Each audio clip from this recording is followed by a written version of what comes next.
আসসালামু আলাইকুম প্রিয় শিক্ষার্থীবৃন্দ, আমরা আজকে কথা বলবো বিভাগ নিয়ে।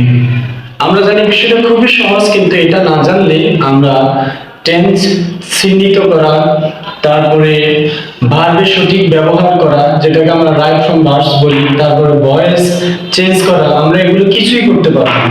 অথবা ইংরেজিতে কথা বলা, কোনোটি আমাদের পক্ষে সম্ভব না আমরা যদি এগুলো সঠিক ব্যবহার না জানি। আমরা জানি প্রেজেন্টে am is are, ফার্স্টে ওয়াজ ওয়ার, ফিউচারে উই শেল।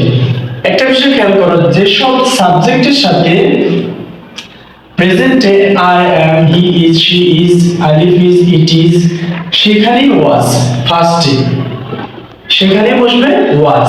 ওকে, এবং যেখানে we are, you are, they are, books are, এগুলো যেহেতু উই প্লুরাল, ইউ প্লুরাল অর্থ দেয়, সিঙ্গুলার অর্থ দেয়, দে তারা প্লুরাল, এবং বুকস অনেকগুলো বই, সেজন্য আর।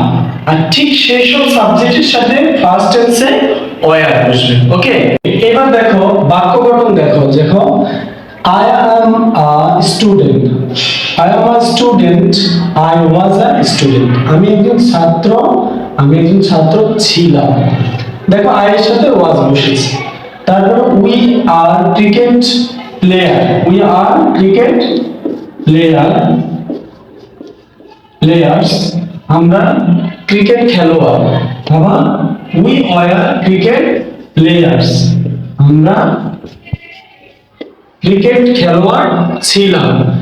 ঠিক এই যে আমরা যেখানে এম প্রেজেন্টে, সেখানে ফার্স্টে ওয়াজ, এবং যেখানে আর সেখানে ফার্স্টে ওয়্যার, আমরা এইভাবে আইডেন্টিফাই করে অন্তত স্বাভাবিকভাবে এবং ইজিলি শিখব। ঠিক বাকি যে উইল এবং শ্যাল, যেটা ভবিষ্যৎ অর্থ দেয়, সেক্ষেত্রে আমরা সমস্ত সাবজেক্টের সাথে আমরা ব্যবহার করতে পারব, সবগুলোর সাথে। যেমন আই উইল, তারপরে he she will, okay, she will, তারপরে হি উইল, অথবা শ্যাল। তাহলে এভাবে, যেমন আমি যদি বলি I will go to school, আমি স্কুলে যাব।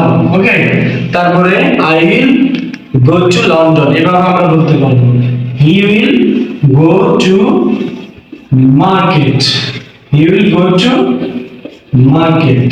ওকে, সো ডিয়ার স্টুডেন্টস, আমরা আজকে বি ভার্বের একদম সহজ ব্যবহার দেখালাম। তোমরা এভাবে চর্চা করবে, খুব সহজে ইংরেজি শিখতে পারবে। ওকে।